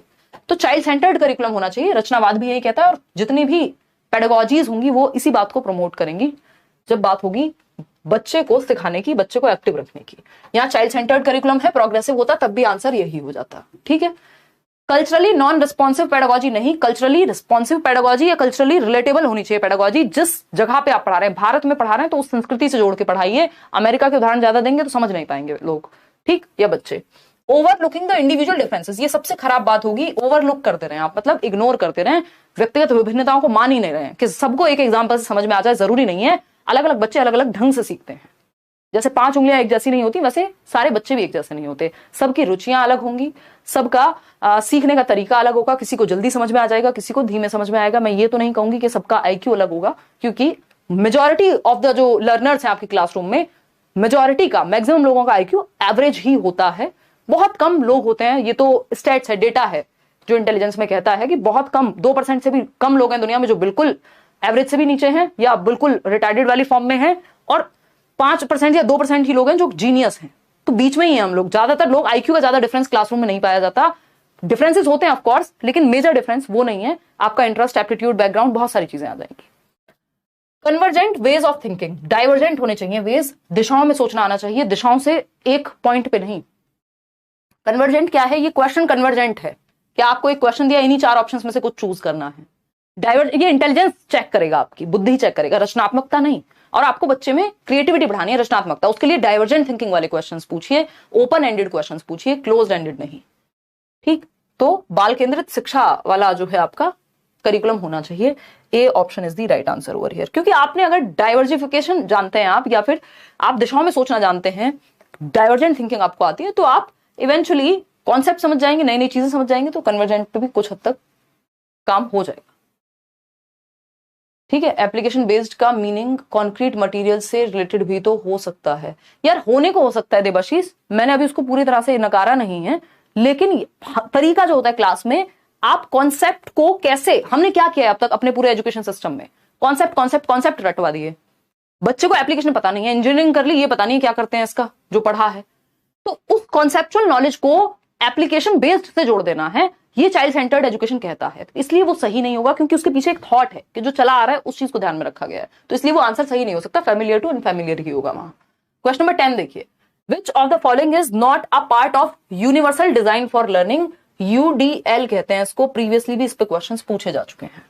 यानी कौन सा एक पार्ट नहीं है या हिस्सा नहीं है सार्वभौमिक अभिकल्प अधिगम का, बताइए। यूनिवर्सल डिजाइन फॉर लर्निंग क्या होता है? यानी एक यूनिवर्सल डिजाइन है जिसमें सभी के लिए, हर तरह के बच्चे को शामिल किया जा सकता है। अलग अलग मेथड्स होंगे, अलग अलग रिसोर्सेज होंगे, अलग अलग लेसन प्लान्स बन सकते हैं बच्चों के लिए। तो यूनिवर्सल डिजाइन ऑफ लर्निंग जो कि चाइल्ड सेंटर्ड एजुकेशन फॉलो करता है, या डिफरेंशिएटेड इंस्ट्रक्शन, यानी अलग अलग बच्चों के हिसाब से अलग अलग तरह की इंस्ट्रक्शन आपने प्लान की हुई है। मल्टीपल मीन्स ऑफ एंगेजमेंट, यानी यूनिवर्सल का मतलब क्या है? जिसमें सब तरह के बच्चों को इंक्लूड किया जा सके, तरीके डिफरेंट होंगे। सहभागिता के बहुविध साधन, बिल्कुल सही बात है, बच्चे एंगेज कर सके। अलग अलग बच्चे के लिए अलग अलग एक्टिविटीज हैं, किसी को बोल के बताना है, किसी को कोई एक्टिविटी करनी है, किसी को चार्ट पे लिख के दिखाना है, कोई पिक्चर बना के ला सकता है, डिफरेंट तरीके हैं एंगेजमेंट के। Multiple means of discrimination, discrimination कभी भी पॉजिटिव बात नहीं हो सकती है ना, तो भेदभाव के बहुत सारे तरीके निकाल लेना यूनिवर्सल डिजाइन में नहीं आता, कि तुम इस घर से हो, इस जाति से हो, इस समूह से हो, इस रंग के हो, तो इसको यूनिवर्सल डिजाइन ऑफ लर्निंग नहीं कहते, इसको सेग्रीगेशन कहते हैं, अलगाव कहते हैं, जो कि segregation is against the law of nature. प्रकृति जब हमारे साथ भेदभाव नहीं करती तो हम कैसे कर सकते हैं? तो डिस्क्रिमिनेशन एक नेगेटिव बात है, भेदभाव नहीं करेंगे आप बच्चे में, पैरिटी को ध्यान में रखेंगे। मल्टीपल मीन्स ऑफ रिप्रेजेंटेशन, यानी मल्टीपल वेज हो सकते हैं किसी बात को कहने के, रिप्रेजेंट करने के। आप चार्ट पेपर भी यूज कर रहे हैं, आप कोई एक्टिविटी करा सकते हैं, आप ओरली कुछ बात बता सकते हैं, बच्चों में डिस्कशन करा सकते हैं, डिबेट करा सकते हैं, फील्ड ट्रिप पे ले जा सकते हैं, रोल प्ले करा सकते हैं। 70 तरीके हैं किसी बात को रिप्रेजेंट करने के। तो आप मल्टीपल टीचिंग लर्निंग मटेरियल्स का यूज कर सकते हैं, वेज का यूज कर सकते हैं सेम टॉपिक को पढ़ाने के लिए। मल्टीपल मीन्स ऑफ एक्सप्रेशन, यानी कहने के भी, अभिव्यक्त करने के भी बहुत सारे तरीके हो सकते हैं, अलग अलग तरीके से कोई बात कही जा सकती है। तो ये तीनों बातें पॉजिटिव हैं। तीनों बातें क्या है? पॉजिटिव हैं। बच्चा एक्टिव रहेगा, लेकिन डिस्क्रिमिनेशन से बच्चे में हतोत्साहित होने की संभावना बढ़ जाएगी। तो एकमात्र सही उत्तर है बी। और अगर हम बात करें बी ऑप्शन की, तो ये नेगेटिव है, यानी एक ही बात गलत है और जो गलत है वही सही है, क्योंकि पूछा ही गलत है। नॉट लिखा हुआ था पेपर में, अगर आपने देखा हो ये क्वेश्चन नहीं लिखा था, हिस्सा नहीं है। तो भेदभाव के बहुविध तरीके हिस्सा नहीं हो सकते यूनिवर्सल डिजाइन ऑफ लर्निंग के लिए, क्योंकि वो डिजाइन यूनिवर्सली सबके लिए है, तो उसमें अलग अलग वेज होंगे। डिस्क्रिमिनेशन कभी भी सबको इंक्लूड नहीं करेगा, फिर 4 बच्चे फेवरेट बन जाएंगे, बाकी बच्चे रह जाएंगे। तो बी ऑप्शन जो है वो यहां सही है, क्योंकि वही गलत है। क्वेश्चन नंबर 11 देखिए, कुछ ज्यादा स्लो चल रहे हैं हम आजकल, मैं इसी मोड में चल रही हूँ, प्याजे पढ़ रहे हैं हम 4-5 दिनों से, और बहुत डिटेल में पढ़ रहे हैं, बैच की बात कर रही हूँ। देखिए, to create a conducive learning environment, कोई कह रहा है निशा मैम आप भी एग्जाम दीजिए सीटेट का और डेली अटेंड करते हो क्लास, पास कर जाओगे। निशा मैम ऐसे ही जुड़ी थी हमारे साथ, इन्होंने पास किया था पेपर, फिर मेल किया था, फिर ये घर के पास रहती थी, फिर क्या हुआ, निशा मैम आई एक दिन, इन्होंने मुझे देखा, मैंने इनको देखा, फिर बस आंसू गिर गए, फिर इनको झेल रही हूँ मैं आज तक। खैर देखो एक बार आओ इधर, पैसे बच गए तुम्हारे? अच्छा हाँ, उस टाइम पे इसने कोचिंग नहीं ली थी, इनके पूरे ग्रुप ने सीटेट किया था और इनके ग्रुप मेंबर्स ने भी मेल किया था, एक पूरी अलग कहानी है। और लेकिन वो बाय चांस मैंने निशा का ही मेल देखा उस समय, और उस समय तो वहाँ घर वाला स्टूडियो था, नीचे शिफ्ट किया हुआ था, पूरा एकदम एक्सट्रीमली अनऑर्गेनाइज्ड। और अनऑर्गेनाइज्ड क्या चीजें इतनी थी, रूम एक था। देखिए खैर आगे बढ़ेंगे और समझते हैं क्या कहानी है। आपने मुझे ऐसे नॉस्टैल्जिया दे दिया, कई साल पुरानी बात, 2019 ना। हाँ देखो एक बार, मतलब ये हमसे फ्री पढ़ के और कहीं और लगे हुए थे पैसे देके। देखो एक बार सीटेट वीटेट करके इनका ग्रुप देखिए। ए ऑप्शन 93% लोग कह रहे हैं। To create a conducive learning environment, to create a conducive learning environment a teacher should, यानी कि एक अनुकूल समर्थित सीखने का वातावरण बनाने के लिए एक शिक्षक को क्या करना चाहिए, यानी समृद्ध वातावरण बनाना है, सुगम वातावरण बनाना है, जहां बच्चे बेहतर हो सकें, आगे बढ़ सकें। एक ऐसा एनवायरनमेंट जो पॉजिटिव हो। भाई जिस घर में हर टाइम शोर मचता हो, आप क्यों जाते हैं, बहुत सारे लोग लाइब्रेरी जाते हैं पढ़ने, कि घर में इतना शोर है, कभी मम्मी बुला लेती है सब्जी ले आओ, फलाना कर दो, ये कर दो, मक्खी मार दो, है ना, मतलब कुछ भी हो सकता है। तो वहां कॉन्ड्यूसिव एनवायरनमेंट नहीं है लर्निंग का। लाइब्रेरी क्या हुआ, एक कॉन्ड्यूसिव एनवायरनमेंट हो गया, सब पढ़ रहे हैं बैठ के, किसी का फोन बज जाए तो सब आंखें निकाल के देखते हैं एक दूसरे की तरफ, मतलब कॉन्ड्यूसिव एनवायरनमेंट है वो। एनवायरनमेंट आपको समृद्ध एनवायरनमेंट मिल रहा है वहां, जो आपको आगे बढ़ाएगा। तो to create a conducive learning environment a teacher should, ऐसे ही टीचर को एक अच्छा एनवायरनमेंट क्रिएट करना है। बताइए क्या होगा। फोस्टर कोलैबोरेशन अमंग स्टूडेंट्स, आपको देख लेना बच्चा सबसे ज्यादा एक्टिव किस ऑप्शन में, यहां कहीं तो होगा ही ना। कोलैबोरेशन का मतलब है एक दूसरे को के सहयोग की बात करें, एक दूसरे के साथ कुछ सीख रहे हैं, ग्रुप में सीख रहे हैं, बात तो सही है। Have very low expectations from students, एक बात आपको ध्यान रखनी है, टीचर की जो एक्सपेक्टेशंस हैं बच्चे से, वो उसकी परफॉर्मेंस को अफेक्ट करती हैं, प्रभावित करती हैं। यदि आप बच्चे से लो एक्सपेक्टेशन रखेंगे तो वो खुद से भी लो ही रखने लग जाएगा एक्सपेक्टेशन। तो आपको बच्चे से ठीक ठाक एक्सपेक्टेशन रखनी चाहिए, हाई एक्सपेक्टेशन रखनी चाहिए, कोई दिक्कत नहीं है उससे, और उसको कहना चाहिए तुम में क्षमता है, तुम कर लोगे, जिस चीज में उसमें कुछ करने की क्षमता हो उस चीज पे और बढ़ावा देना चाहिए। ये नहीं कि तुमसे तो हो ही ना पाएगा, ऐसे बहुत सारे टीचर्स हैं और खतरनाक हैं वो, लेकिन बहुत अच्छे टीचर्स भी हैं। तो have very low expectations from students, जी नहीं। Avoid giving mastery oriented feedback, mastery oriented feedback क्या होता है, मास्टर बन जाए आप किसी चीज के, मतलब पारंगत हो जाए आप किसी चीज में, आपको नंबर से ज्यादा फोकस लर्निंग ओरिएंटेशन पे है, इसको लर्निंग ओरिएंटेड भी बोलते हैं, कि आपका ध्यान जो है वो लर्निंग पे है, learning for the sake of learning, यानी सीखना, सीखने के लिए सीखना, मतलब आपको मजा आ रहा है पढ़ने में इसलिए आप पढ़ रहे हैं, पेपर भी देंगे ठीक है, क्लियर हो जाएगा, है ना। तो ये वही है कि एक्सेलेंस के पीछे भागो, कामयाबी झक मार के पीछे आएगी, 3 इडियट्स। आते हैं D option, not give any autonomy to students, यानी बच्चों को कोई स्वतंत्रता ही मत दो। भाई स्वतंत्रता तो देनी पड़ेगी, बच्चे को एक्टिव रखना पड़ेगा, बच्चे को पैसिव नहीं रख सकते आप कि उसको कोई भी उसका चॉइस का या उसका कोई मन की बात कुछ कहने ही नहीं दे रहे हो, कोई ऑटोनॉमी नहीं है, कोई एक्सपेरिमेंट वो खुद से कर ही नहीं सकता है, तो ये बात भी गलत हो गई। तो कोलैबोरेशन एकमात्र पॉजिटिव बात है जहां बच्चा एक्टिव है, कि बच्चे सहयोग करके ग्रुप में 4 चीजें सीखेंगे एक दूसरे से, सोशलाइजेशन अच्छा होगा, सामाजिकरण। क्वेश्चन नंबर 12 देखिएगा, a teacher should encourage her students to, यानी एक टीचर को अपने बच्चों को किस चीज के लिए प्रोत्साहित करना चाहिए। फास्ट चलो फास्ट करते हैं, 1 2 3 स्टार्ट। चलिए, अंडरस्टैंड एंड प्रोसेस, अब इजी क्वेश्चन है ना। एक अध्यापिका द्वारा विद्यार्थियों को किसके लिए अभिप्रेरित करना चाहिए, क्यों मोटिवेट करे, किस चीज के लिए मोटिवेट करे टीचर, जल्दी बताओ। 50% लोग ए कह रहे हैं। Understand and process meaning of content being taught, rote memorisation जी नहीं, copy of the content passively, वो भी दो negative word. Find solutions of problems through a fixed method, ना ना ना ना ना मुन्ना ना, फिक्स्ड नहीं, फ्लेक्सिबल होने चाहिए मेथड्स, रिजिड नहीं, फिक्स्ड नहीं होने चाहिए। पढ़ाई गई विषय वस्तु को समझने और अर्थ ग्रहण करने हेतु हेल्प करनी चाहिए, एनकरेज करना चाहिए कि जो सिखाया गया है उसको वो सीखा है या नहीं है उस तरफ बढ़ावा देंगे। ए option is the right answer. Question number 13 देख लीजिए जरा, children construct further knowledge on the basis of, यानी जो बच्चे हैं वो फर्दर नॉलेज कैसे कंस्ट्रक्ट करेंगे, मतलब बच्चे निम्न में से किस आधार पर अगले ज्ञान का निर्माण करते हैं, यानी नया किस आधार पर सीखेंगे, पुराने के आधार पर। कितना आसान सा सवाल है। What is irrelevant for them, जो इररेलेवेंट है, जो अप्रासंगिक है, जिसका पता ही नहीं है उन्हें, जो इररेलेवेंट है उसके बेसिस पे कैसे सिखाओगे भाई। What is already understood by them, यानी जो उनका एग्जिस्टिंग नॉलेज है, जो वर्तमान ज्ञान है, जो प्रीवियस नॉलेज है, जो ओल्ड नॉलेज है, जो वो जानते हैं, जो उनको ऑलरेडी समझ आ गया है, उसके बेस पे आप उनको आगे नया सिखाते हैं। Known to unknown, familiar to unfamiliar, ज्ञात से अज्ञात की ओर जाते हैं। ठीक, कंप्लीटली एलियन चीजें नहीं सिखाई जाती कि उनको पता ही नहीं है जिस बात का, अचानक से वो पढ़ाना शुरू कर दिया जिसका बीच में कोई जिक्र ही नहीं था, ना कोई प्रीवियस नॉलेज है। बियॉन्ड देयर कॉग्निटिव लेवल्स, देखो जो संज्ञानात्मक स्तर है, यानी उनकी समझ का स्तर, कॉग्निटिव का मतलब क्या है, जो भी उनके दिमाग में थिंकिंग, रीजनिंग, प्रॉब्लम सॉल्विंग, जो भी उनका आज का लेवल है दिमाग का, मेंटल एबिलिटी है, उससे बहुत दूर। तो आपसे अगर मैं एकदम इतनी कठिन भाषा में बात करने लग जाऊं कि जो आपको पता ही नहीं है, वो उसके बहुत दूर जाने पे क्या होगा, आप कनेक्ट नहीं कर पाएंगे। तो कनेक्ट नहीं कर पाएंगे, क्या हो जाएगा, कोई मतलब नहीं हुआ उस बात का। तो कॉग्निटिव लेवल के बहुत हल्का सा ऊपर लेके जाना होता है लेवल, स्टीफन क्रेशन की जो आप वो हाइपोथेसिस पढ़ते हैं, +1 करना होता है, बियॉन्ड या फार बियॉन्ड नहीं जाना होता, हल्का सा टिपिकल करना होता है कि थोड़ा सा चैलेंजिंग भी रहे और थोड़ा सा आपको समझ भी आता रहे।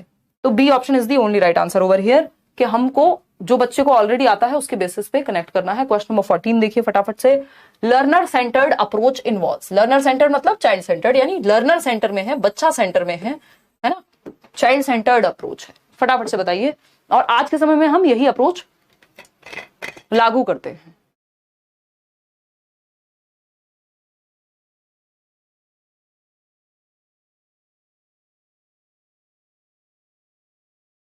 बताइए फटाफट। तुम्हारी हंसी ने खा लिया आज तो हम, वाह। छी यार, ऐसी बातें करती हूँ। देखो एक बार, नहीं इतनी में कोई खराब बात नहीं की थी, आप लोग ज्यादा मत सोच लेना। क्वेश्चन नंबर 14 देखो, learner centred approach involves methods where learners own initiative and efforts are involved in learning, यानी बच्चा एक्टिव है भाई। ऐसी चाइल्ड सेंटर्ड किसको कहेंगे, वो विधियां जहां शिक्षार्थियों की स्वयं की पहल और प्रयास, यानी बच्चे इनिशिएट कर रहे हो, बच्चे एक्टिव हो, बात सही है। Teacher drawing conclusions for the learners, यानी टीचर ही सब कुछ कर दे रहा है बच्चे के लिए, उसको कंक्लूजन तक पहुंचने नहीं दे रहे हैं आप। लर्निंग बाय डूइंग हो ही नहीं पा रही, करके सीखना हो ही नहीं पा रहा। ट्रेडिशनल इंस्ट्रक्शन अभी बताया था नहीं करना, प्रोग्रेसिव इंस्ट्रक्शन चाहिए, ट्रेडिशनल नहीं, चाइल्ड सेंटर्ड चाहिए। टेक्स्ट बुक इज सेंटर, नहीं नहीं नहीं, बच्चा सेंटर, एक्टिव होना चाहिए बच्चा। ए option is the only right answer over here, जो कि आप लोग सही उत्तर दे भी रहे हैं 92% लोग। क्वेश्चन नंबर 15 देखिए, और हैं कुछ 10-12 सवाल। क्वेश्चन नंबर 15 है, teachers should convey their beliefs to the students that ability is, ये बताया था मैंने इन बिटवीन, कि शिक्षकों को छात्रों को अपने विश्वास से अवगत कराना चाहिए कि क्षमता क्या है, यानी एक ऐसा बिलीफ, क्योंकि जो बिलीफ है वो बहुत बड़ा रीजन है आपके कुछ अच्छा करने के पीछे भी और बुरा करने के पीछे भी। कि अगर आपने मान लिया है कि ये बहुत क्लीशेड लाइन हो चुकी है, इंटरनेट पे बहुत फैल चुकी है ना, कि आप मान लो या ठान लो तो क्या नहीं कर सकते एंड ऑल, बट ये सच भी है, ये आपकी पेडागोजिकल वेज यूज करते हैं इस चीज को। धन्यवाद हिमाली, है ना, ये पेडागोजी आपकी कहती है, ये थियरीज आपकी कहती हैं कि जो आपका बिलीफ सिस्टम है, यानी जो आपका मानसिक सेट है, मेंटल सेट है, वो बिलीफ्स आपके क्या करते हैं, आपकी लर्निंग को प्रभावित करते हैं। अगर आपको लगता है कि यार मैं कर लूंगा, सीख लूंगा, तो कर ही जाएंगे, फिर आप उस तरह के एफर्ट डालेंगे। तो शिक्षकों को छात्रों को अपने विश्वास से अवगत कराना चाहिए कि बेटा एबिलिटी जो है, क्षमता जो है, वो क्या होती है, इंक्रीमेंटल होती है, यानी उसको बढ़ाया जा सकता है। ऐसा नहीं है कि कोई व्यक्ति है जो वो बोलते हैं ना, कई लोग, आपने ये एग्जांपल बहुत बार सुना होगा कि यार क्या हो गया, ड्राइविंग है मान लो, सीख लेंगे, कोई पेट से सीख के थोड़ी आता है। इंग्लिश है मान लीजिए, लैंग्वेज है ना, स्किल है, सीखी जा सकती है। यानी एबिलिटी इंक्रीमेंटल है, आप अपनी क्षमताओं को बढ़ा सकते हैं, बस मेहनत नहीं हो पाती बहुत सारे लोगों से। तो अनकंट्रोलेबल है ऐसा नहीं है, फिक्स्ड है ऐसा नहीं, एबिलिटी फिक्स्ड नहीं होती, इंक्रीमेंटल होती है। Entirely dependent on external factors. तो एक्सटर्नल फैक्टर्स पे जो चीज आप ये कहेंगे यार ये तो जो हेरिडिटी से मिल गया वही है, या ये तो मेरे पास पैसे नहीं थे, जिनके पास पैसे हैं वही सीख सकते हैं, तो ये फैक्टर्स कुछ हद तक शायद सही भी हो, लेकिन ये आपके कंट्रोल में नहीं है। तो एक्सटर्नल फैक्टर्स तो आप कंट्रोल कर ही नहीं सकते, फिर उस बात पे क्यों सोचना कि पेपर ऑफलाइन हो गया कि ऑनलाइन हो गया। आप क्या कर सकते हैं वो देखेंगे। तो एबिलिटी इंक्रीमेंटल है भाई, ऑनलाइन हो ऑफलाइन हो मैं सीख सकता हूं, बात खत्म, सीख लेंगे, ठीक। तो C option is the right answer. Ability fixed नहीं मानी जाती साइकोलॉजी में या पेडागोजी में। क्वेश्चन नंबर 16 देखिए एक बार, क्या कहता है ये, विच of the following aspect should be promoted by a teacher among her students. यानी किस पक्ष को प्रमोट किया जाना चाहिए, किस पहलू को बढ़ावा दिया जाना चाहिए एक टीचर के द्वारा। पैसिव इमिटेशन को, इमिटेशन होता है नकल करना, और वो भी पैसिव यानी निष्क्रिय, बस रट्टे लगा लो, जो दिखाया गया उसको रट लो, लिख लो चुपचाप से। रोट मेमोराइजेशन आपको पता ही है, रटंत विद्या चलंत नाही। मीनिंगफुल और रोट लर्निंग दो प्रकार होते हैं लर्निंग के। मीनिंगफुल क्या है, जो अर्थपूर्ण हो, जो आपके जीवन से जुड़े, जो रियल लाइफ से जुड़ी हुई हो, जिसमें आप एक्टिव हो, सक्रिय हो, यानी बच्चा। रोट लर्निंग, पैसिव इमिटेशन, ये सब क्या है, ये रट्टाफिकेशन है। तो इसमें वही चतुर रामलिंगम वाला हाल होगा फिर, जो वो स्पीच दी थी उन्होंने 3 इडियट्स में। नॉलेज कंस्ट्रक्शन, बिल्कुल सही बात है कि बच्चा ज्ञान को कंस्ट्रक्ट कर सकता है, हाई कॉम्पिटिशन नहीं, कोऑपरेशन, कोलैबोरेशन को बढ़ाना है। तो नॉलेज कंस्ट्रक्शन, ज्ञान निर्माण को बढ़ावा देना है। क्वेश्चन नंबर 17 देखिएगा, चिल्ड्रन लर्न बेस्ट बाय, यानी कि बच्चे सबसे बेहतर तरीके से कैसे सीखते हैं, जहां वो एक्टिव होंगे। सिंपल, सरल, सुंदर, सस्ता, टिकाऊ जवाब। पैसिव इमिटेशन अगेन नेगेटिव है। ड्रिल एंड प्रैक्टिस, इसको कई लोग बहुत अच्छा मान लेते हैं बट ये है नहीं। रोट मेमोराइजेशन पहले ही साइड हो गया। अब ए है या बी है, परसों दे देती मैडम, पोल चला जाता आराम से, कोई बात नहीं, है ना, हिसाब है, हो जाएगा, महीने में कर देना, कोई बात नहीं, दे देना मैम, आप ले जाइए, बाद में पैसे आ जाएंगे। यही किया है तुमने, वो क्वेश्चन आज करा दिया, पोल कल आया है, कोई बात नहीं, नींद आ गई होगी। देखिए कोई कह रहा है जिसके सीटेट में मैक्सिमम मार्क्स आए उसको आईफोन 14 प्रो गिफ्ट कर देना। यार इंद्रदेव, करने में तो कोई बहुत बड़ी बात नहीं है, आराम से कर देंगे, बट ये बहुत पहले से दिमाग में विचार भी है, लेकिन ये चीज मैं अवॉइड करती हूँ। मतलब हम किस चीज को प्रमोट कर रहे हैं, इस चीज के थ्रू कर सकते हैं। मतलब अब इतना भी कुछ वो नहीं है, माहौल बदल चुका है, लोग बदल चुके हैं, बट सीटेट के लिए नौकरी ले आओ यार। नौकरी वालों को तो हम कुछ देते नहीं है, उनको हम दे देते हैं डिजिटल वॉच और कुछ गिफ्ट्स दे देते हैं, और हमारे लर्नर्स यार आ जाते हैं, उनको लालच उतना है नहीं, उनको कोई फर्क पड़ता नहीं है, उनको बहुत जगह से ऑफर आते हैं। 143 नंबर सोचो जिसके आए होंगे, उसके पास कहीं से ऑफर नहीं आए होंगे, किसी कोचिंग से या कहीं से है, और वो इतनी दूर से आए। 140, 141, इन लोगों के पास ऑलरेडी बहुत जगह से आते हैं चीजें, या जिनकी रैंक 1 आई इस बार D2+B में, सब लोगों के पास ऑप्शंस तो होते ही हैं। लेकिन यहाँ लेट्स लर्न पे वही लर्नर आते हैं जिनको सच में इच्छा है अपनी बात कहने की और जो जुड़े हुए हैं। अदरवाइज अपने घर रह सकते हैं, हम किसी को जो है वो नहीं करते कि आपको आना ही आना है, वो उसके बाद की जिम्मेदारी है आपकी।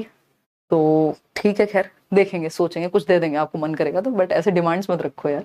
देखो, guided discovery, children learn best by guided discovery. खोजी अधिगम को बढ़ावा देना चाहिए, वो सबसे बेहतर तरीके से तभी सीखेंगे जब उनको अन्वेषण का मौका मिल रहा हो, खोज करने का मौका मिल रहा हो। और गाइडेड मतलब टीचर या कोई भी जो व्यक्ति उनसे ज्यादा जानता है उनको थोड़ा सा गाइड कर दे वहां पे, तो असिस्टेंस मिल जाएगी। ड्रिल एंड प्रैक्टिस यहाँ सही तरीका नहीं होगा, क्योंकि बच्चा ड्रिल एंड प्रैक्टिस में क्या होता है, 2 एकम 2, 2 दूनी 4, एक चीज को 10 बार लिखो फिर प्रैक्टिस करो, तो इसमें रट्टाफिकेशन थोड़ा सा उधर चला जाता है। इसमें एक्टिव कम है बच्चा, रट्टाफिकेशन बेशक ना हो लेकिन एक्टिव कम है, तो उसको उतना पॉजिटिव नहीं मानते, लेकिन काम चलाया जा सकता है, आता ही नेगेटिव सेंस में ही है जो ड्रिल एंड प्रैक्टिस है। तो गाइडेड लर्निंग या गाइडेड डिस्कवरी, अन्वेषण खोज करने का मौका जहां मिले बच्चे को। क्वेश्चन नंबर 18 है, इसमें एक ही क्वेश्चन आया है असर्शन और रीजनिंग वाला, और ये ऑफलाइन में भी आ सकते हैं इस तरह के क्वेश्चन, कोई बड़ी बात नहीं अगर ये ऑफलाइन में भी पूछ लें अब असर्शन और रीजनिंग, क्योंकि पैटर्न थोड़ा सा इन्होंने पहले से ही परिवर्तित कर दिया है। तो समझते हैं कहानी क्या है। असर्शन है, school should emphasise on mere reproduction of materials learned, यानी विद्यालयों को केवल सीखी गई सामग्रियों के पुनरुत्पादन पर जोर देना चाहिए। यानी जो सीख लिया है उसका रट्टाफिकेशन, उसको उगल दो जाकर के पेपर में जो रटा है। रीजन क्या है इसका, memory is neither constructive nor interpretative, यानी जो आपकी मेमोरी है मेमोरी यानी स्मृति, ईरानी नहीं, नॉर्मल स्मृति जो आपकी मेमोरी है वो कंस्ट्रक्टिव ना ही वो कंस्ट्रक्टिव होती है, ना ही वो इंटरप्रेटेटिव होती है। यानी ना तो उसमें इंटरप्रिटेशन संभव है, उससे कुछ आप ना कंक्लूजन निकाल सकते हो, ना इंटरप्रिटेशन निकाल सकते हो, और ना ही वो कंस्ट्रक्टिव होती है, यानी कुछ नया सृजन करने में आपको मदद नहीं करती है। बताइए, सब अलग अलग जवाब दे रहे हैं इसका। देखिए both A and R are true. देखिए ए कभी सही नहीं हो सकता क्योंकि ये रटने पे बात कर रहे हैं, रोट लर्निंग की बात हो रही है, मियर रिप्रोडक्शन ऑफ लर्न मटेरियल, जो सीख लिया उसको उगल दो, तो ये तो फॉल्स है 200%। तो जहां भी ए सही है वो गलत है। Both A and R are true नहीं हो सकता, ए सही हो ही नहीं सकता, कैसे हो जाएगा भाई, है both A and R are true नहीं।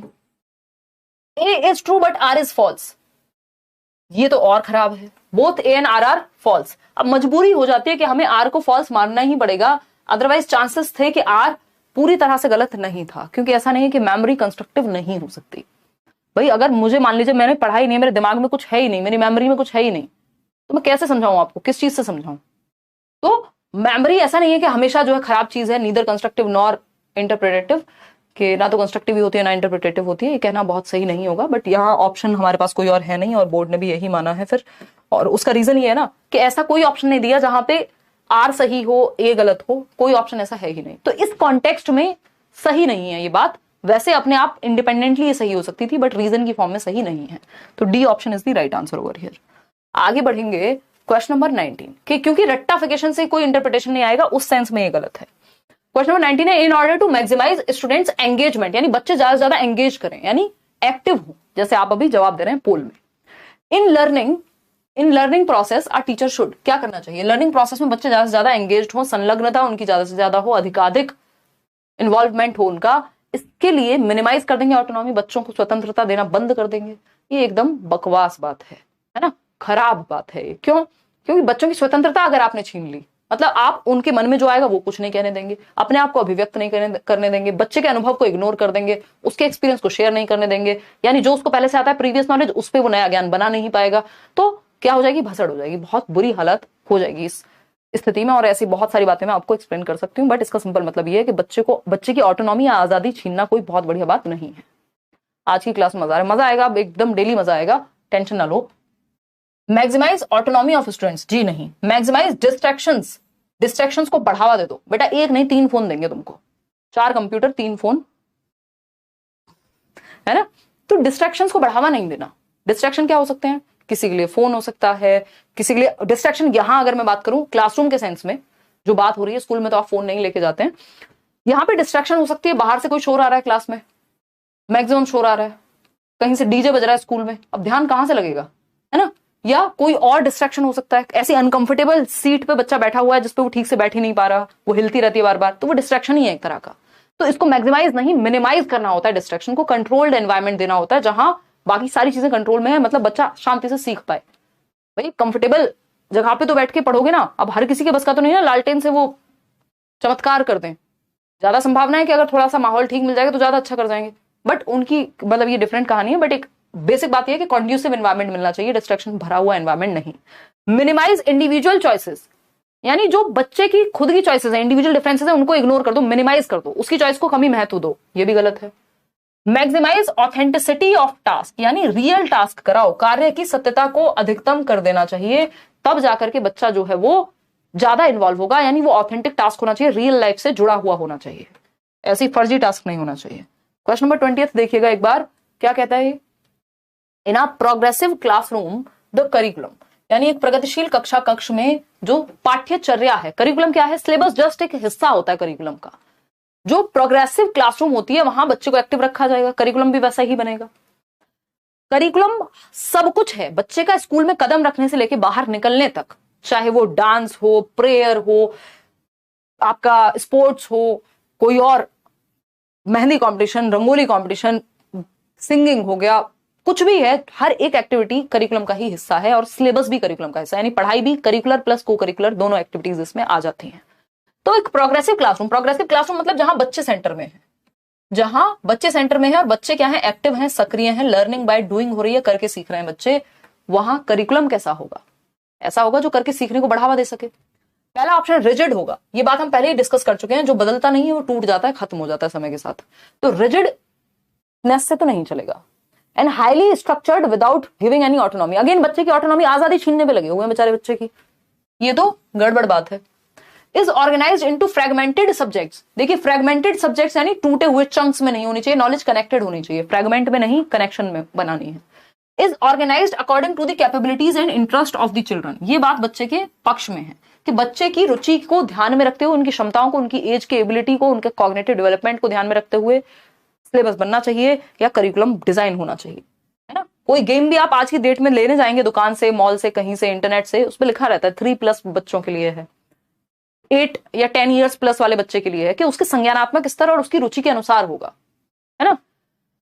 Is presented in disconnected chunks. कभी भी टूटे फूटे टुकड़ों में आप पेश नहीं करते कोई इंफॉर्मेशन, यानी डिस्कनेक्टेड का मतलब क्या है, प्रीवियस नॉलेज से कनेक्ट ही नहीं होता, बस टुकड़े हैं, एक बात यहां की एक वहां की, और वो है ना भानुमति वाला जो एक कहावत चलती है भारत में, हाँ, जो भी है वो शुरुआत वाला मुझे याद नहीं आ रही उसकी लाइन, तो वो हाँ कहीं की ईंट कहीं से ये वो जोड़ डाल के कुछ भी बना दिया, ये नहीं पढ़ाने में होता। इसमें आपको कनेक्शन बिल्ड करना होता है, एक कॉन्सेप्ट से दूसरे कॉन्सेप्ट को जोड़ना होता है, तो ये बात गड़बड़ हो जाएगी। सी ऑप्शन, बच्चों की रुचियों व क्षमताओं के अनुरूप होना चाहिए जो करिकुलम है।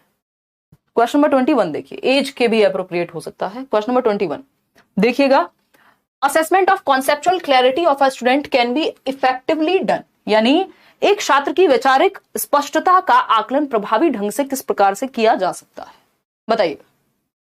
यानी वैचारिक स्पष्टता का मतलब क्या, कॉन्सेप्चुअल क्लैरिटी, जो कॉन्सेप्ट उसको पढ़ाया गया है या सीखा है उसने, वो कितना क्लियर है, वो कैसे पता लगेगा। देखो रॉयल एंटरटेनमेंट बिल्कुल सही कह रहे हैं 12,000 लोग लाइव हैं लेकिन 7,000 लोगों ने लाइक किया, भूल जाते हैं, इतना मन लग रहा है पढ़ाई में, इतने इन्वॉल्व हैं कि भूल जाते हैं, कोई बात नहीं।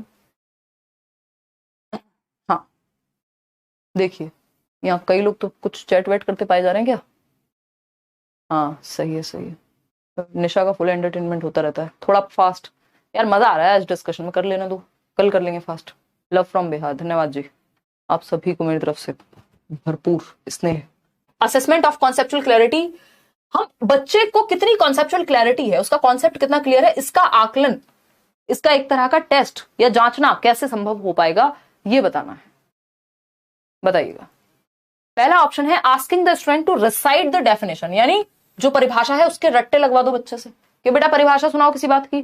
अब उसने परिभाषा सुना दी, किसी व्यक्ति वस्तु स्थान के नाम को संज्ञा कहते हैं, अब उससे पूछो उसका एग्जाम्पल क्या होता है कि ये तो नहीं पता, तो ये क्या हुआ, कॉन्सेप्चुअल क्लैरिटी नहीं है, परिभाषा याद है। तो परिभाषा सुनाना तो कोई बहुत बड़ी बात नहीं है, रट करके काम चल जाता है ना। कई टॉपर्स आपको ऐसे मिल जाएंगे, मैं अभी कल परसों कोई तो इंटरव्यू देख रही थी, तो वो टॉपर खुद ही बोल रहे थे कि मैं रट्टा लगा लेता था, फर्स्ट आ जाता था। तो रेसिटेशन या डेफिनेशन को रटना का मतलब ये नहीं कि कॉन्सेप्चुअल क्लैरिटी हमेशा है।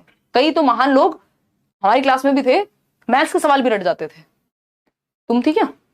बी ऑप्शन है asking the students to think of application of the concept to daily life, यानी बच्चे को कॉन्सेप्ट को एप्लीकेशन कैसे करना है उस कॉन्सेप्ट का डेली लाइफ में, उससे जोड़ना है, बात एकदम सही है। Asking the students to copy from the board, ये एकदम बोरियत वाले तरीके थे, ये हम सब ने झेले हैं क्लास में, या मेमोराइज कर लो, नहीं, बच्चा जहां एक्टिव है सबसे ज्यादा एक्टिव रहेगा बच्चा जब उसको दैनिक जीवन में अप्लाई करने को कहेंगे, वही सीखेगा, वही ऑप्शन सही है। क्वेश्चन नंबर 22 देख लीजिए एक बार फटाफट से, क्या कहता है क्वेश्चन नंबर 22। इस तरह के भी क्वेश्चंस खूब आने की संभावना है पेपर में। आप प्रोग्रेसिव क्लासरूम के 4 ऑप्शन है, फिर उसमें से चूज करना होता है कि कौन सा सही है।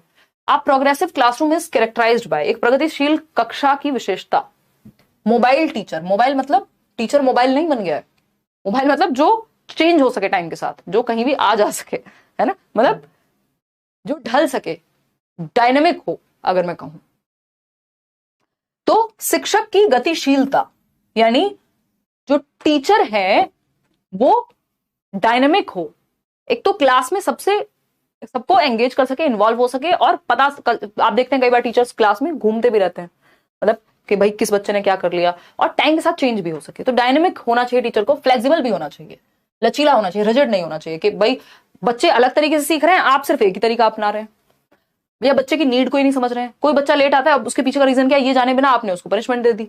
ऑटोनॉमी टू चिल्ड्रन, यानी बच्चों को स्वायत्ता दो, फ्रीडम दो थोड़ी, बात सही है। Provisioning of a lot of material, यानी कि बहुत सारी सामग्रियों का प्रावधान अगर आप कर पाए तो बात तो कोई बुरी नहीं है, ये भी आप कर सकते हैं। तो नेगेटिव क्या हुआ इसमें, भाई अगर सामग्री अगर आ सकती है तो ले आओ, अदरवाइज वैसे हम इसको इग्नोर कर देते, बट ठीक है अभी बहुत नेगेटिव ऑप्शन नहीं है। आगे बढ़ेंगे,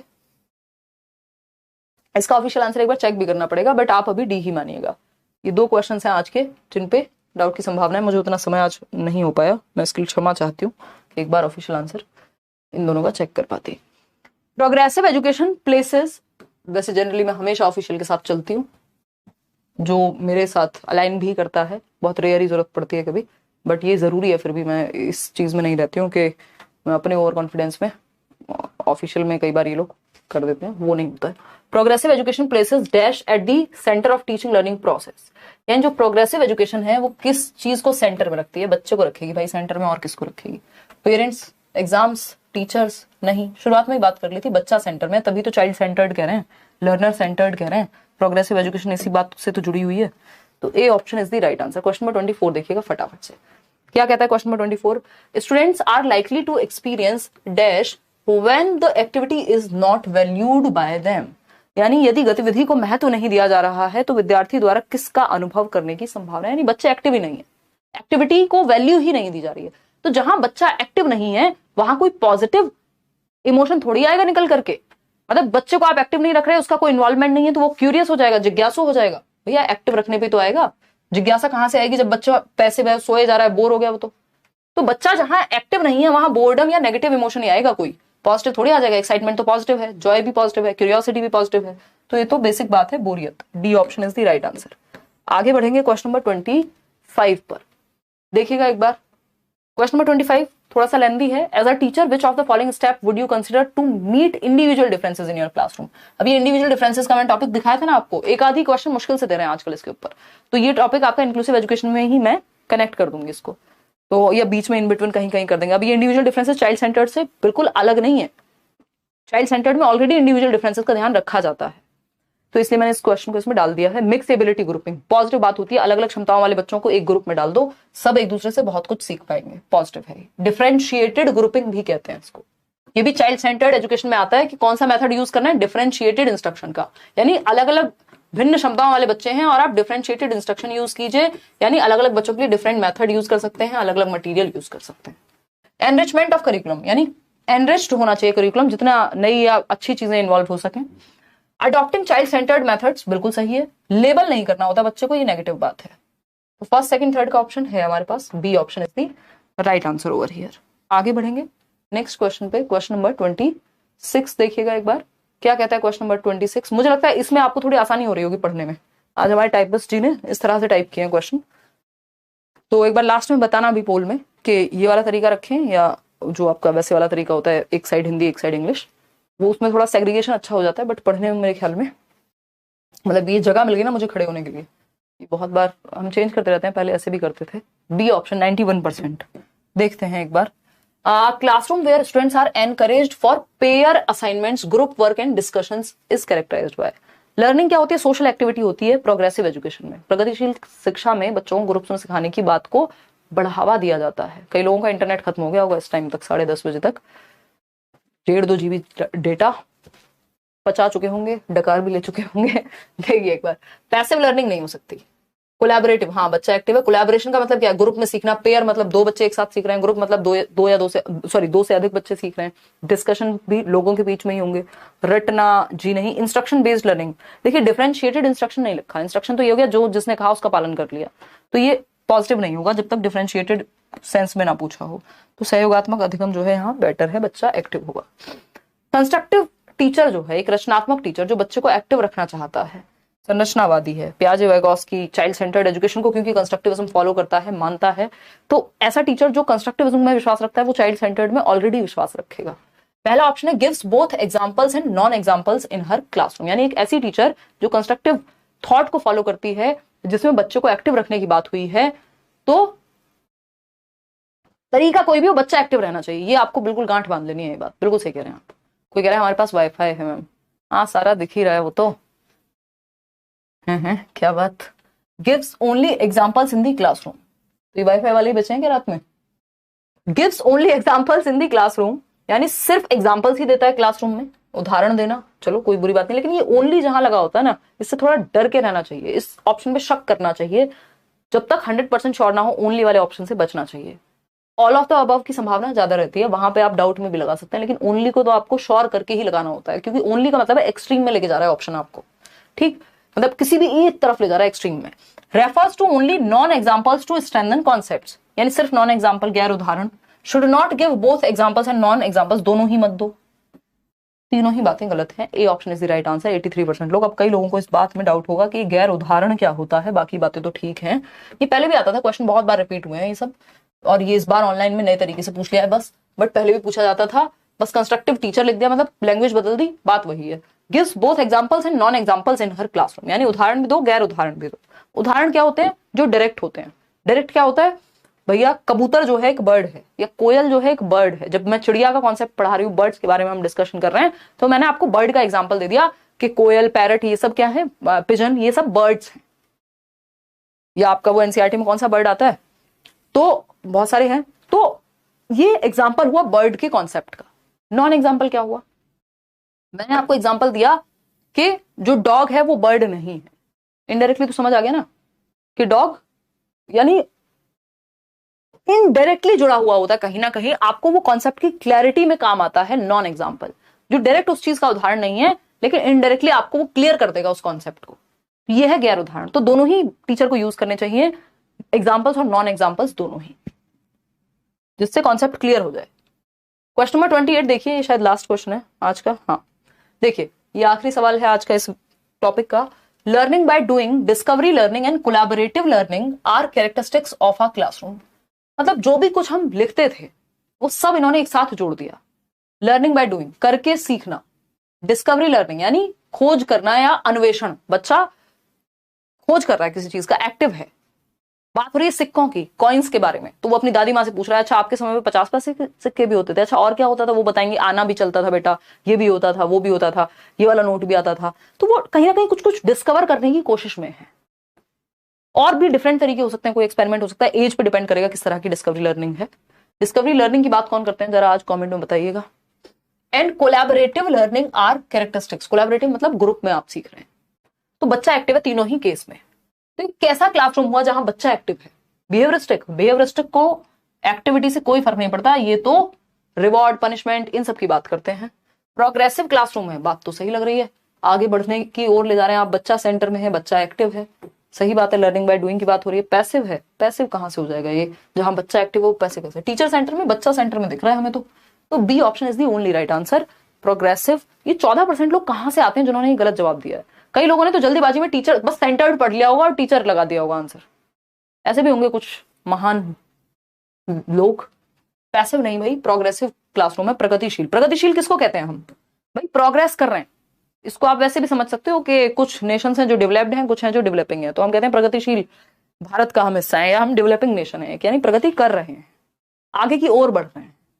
तो प्रगतिशील वैसा ही है जहां बच्चे आगे की ओर बढ़ रहे हैं, सीख रहे हैं, एक्टिव हैं। तो B option is the right answer. अब ये बता दो कि ये न्यू वे या ओल्ड वे, पहले ओल्ड लिखो एक ऑप्शन में और दूसरे में लिखो न्यू। ये वाला पैटर्न रखें क्वेश्चन का, या फिर के ऊपर इंग्लिश नीचे हिंदी, या फिर एक तरफ लेफ्ट में इंग्लिश और राइट में हिंदी। तो ओल्ड और न्यू में से चूज करना है। ओल्ड वही है जो लेफ्ट और राइट वाला, और ये न्यू है, न्यू पैटर्न। एक बार पोल में जवाब दीजिए, बाकी हम करेंगे अपने मन की, लेकिन आपसे जवाब जरूर चाहेंगे। नहीं ऐसा नहीं है, आप लोगों ने कहा था टॉपिक वाइज पढ़ाओ, इसलिए टॉपिक वाइज चल रहा है। मिक्स्ड क्वेश्चन हम इन बिटवीन कर रहे हैं वो भी, ठीक है जी, यही ठीक है। Thank you so much. New वाला, चलिए न्यू कह रहे हैं 88% लोग, न्यू टू ओल्ड सही है, ओल्ड टू न्यू नहीं जाएंगे, न्यू टू ओल्ड, सही है भाई। मैम महा मैराथन वीडियोस कब से आएगा? यार पिछली बार के देख लो, हालत खराब हो जाती है, इस बार वैसे ही मैं इतनी एग्जॉस्टेड हूँ। करेंगे, अभी तो पेपर में समय है, अगर समय लगा तो करेंगे बिल्कुल। और एक 3 घंटे का जो पूरा पेपर जिसमें मैं डिस्कस कराती हूँ हर साल, वो कराएंगे जल्दी ही। अभी चलने दो, तुम तो बहुत जल्दी में रहती हो, है ट्रेन छूट रही है, पैसे लग रहे हैं तुम्हारे बोल देने के, हैं हमारे लग रहे हैं वो इंटरनेट से।